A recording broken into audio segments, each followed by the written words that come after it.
Joe Dixiecrat Joe Biden said that America's election is the envy of the world. Was it really? Is it really? Well, you see, Joe Biden told y'all that he and Obama, that they had created a fraud system. He didn't say a fraud prevention system.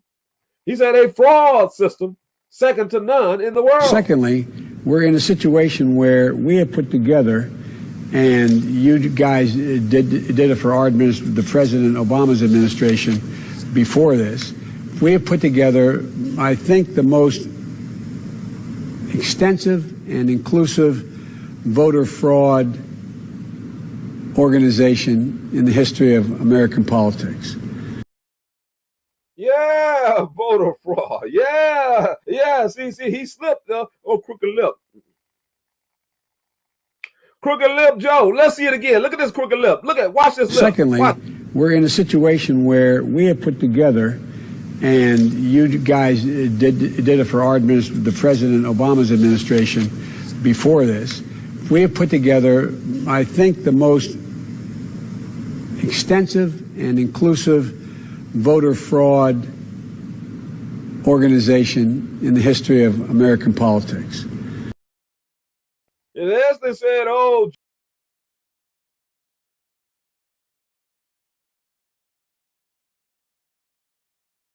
mob to Washington.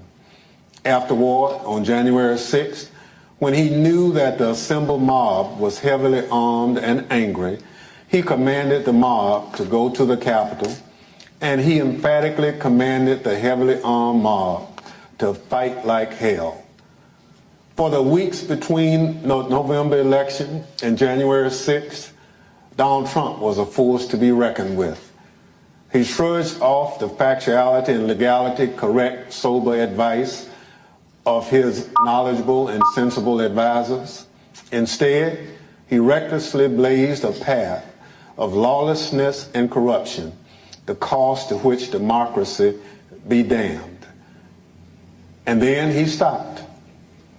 For 187 minutes on January 6th, this man of unbridled destructive energy could not be moved, not by his aides, not by his allies, not by the violent chants of rioters or the desperate pleas of those facing down the riot. And more tellingly, Donald Trump ignored and disregarded the desperate pleas of his own family, including Ivanka and Don Jr. Even though he was the only person in the world who could call off the mob he sent to the Capitol, he could not be moved to rise from his dining room table and walk the few steps down the White House hallway into the press briefing room, where cameras were anxiously and desperately waiting to carry his message to the armed and violent mob, savagely beating and killing law enforcement officers, revenging the Capitol, and hunting down the Vice President and various members of Congress. He could not be moved. This evening, my colleagues, Mr. Kinzinger of Illinois and Ms. Luria of Virginia, will take you inside the White House during those 187 minutes.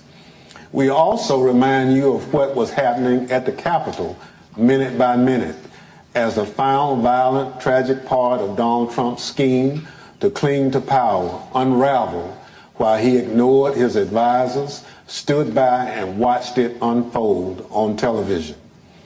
Let me offer a final thought about the Select Committee's work so far. As we've made clear throughout these hearings, our investigation goes forward. We continue to receive new information every day. We continue to hear from witnesses. We will reconvene in September to continue laying out our findings to the American people. But as that work goes forward, a number of facts are clear. There can be no doubt that there was a coordinated, multi-step effort to overturn an election overseen and directed by Donald Trump. There can be no doubt that he commanded a mob he knew was heavily armed, violent, and angry, to march on the Capitol to try to stop the peaceful transfer of power. and he made targets out of his own vice president and the lawmakers gathered to do the people's work.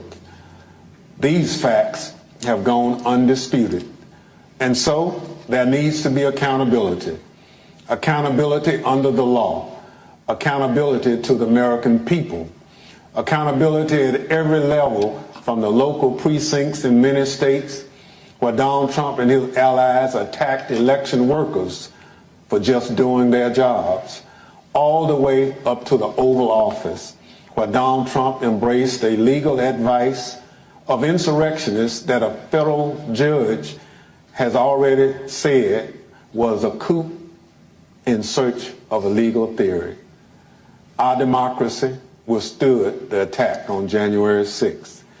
If there's no accountability for January 6th, for every part of this scheme, I fear that we will not overcome the ongoing threat to our democracy. There must be stiff consequences for those responsible. Now I'll turn things over to our vice chair to start telling this story.